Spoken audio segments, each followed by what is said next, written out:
Bonjour et bienvenue sur cette nouvelle vidéo de STT Gamer consacrée à Mémoire 44. Aujourd'hui, je vais vous parler au niveau des décors, de tout ce qui va être maison ou village ou usine que l'on simule dans le jeu. Donc, j'ai moulé différents bâtiments, et ensuite que j'ai sortis en résine et sur lequel je les ai collés sur une plaque que j'ai découpée à l'hexagone. Par la suite, je les peins. Donc vous voyez ici un petit peu ce que ça donne au niveau du décor. Donc là, on est sur un décor hivernal. Sur le décor désert, pareil. Donc vous voyez un petit peu ce que ça donne. Et surtout, j'ai pris en compte le fait qu'il fallait mettre 4 figurines ou 3 véhicules dessus. Donc on voit ici que ça rentre sur l'hexagone sans problème. C'est pour ça qu'à chaque fois, vous verrez qu'elles sont collées en angle sur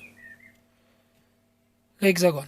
Par exemple ici, j'enlève ce véhicule et je vois que je peux rentrer mes 3 chars sur mon hexagone.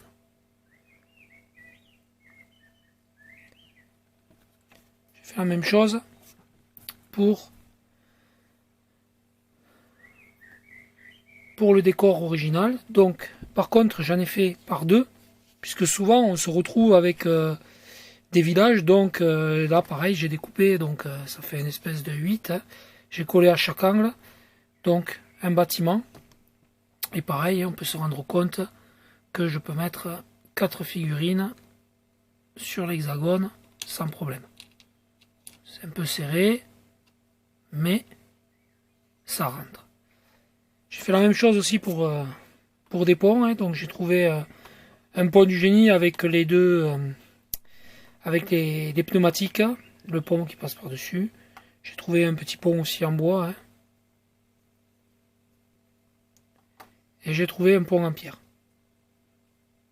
Bon, le pont en pierre il est un petit peu grand malheureusement, donc il y a la possibilité de le redécouper ici, de découper ici et de joindre les deux ensemble. Ça ferait un pont beaucoup plus court. C'est ce que je compte faire dans le futur.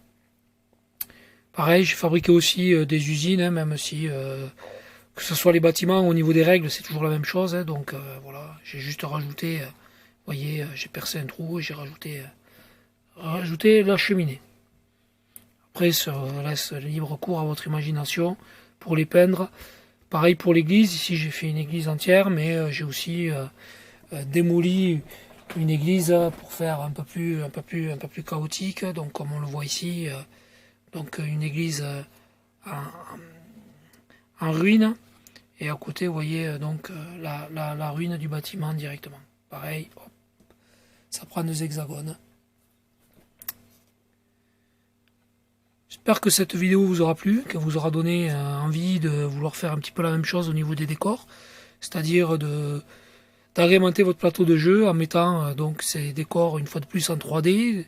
Après les arbres, les collines, tout ce que je vous ai montré, les bunkers. Donc j'en suis arrivé au niveau des bâtiments. Pour ce qui sera des rivières, par contre, j'ai rien trouvé de probant pour arriver à faire une rivière, je dirais en 3D, donc je garde les rivières d'origine qui vont très bien pour le jeu. Je vous dis à très vite pour une prochaine vidéo de ASTT Gamer, et à bientôt.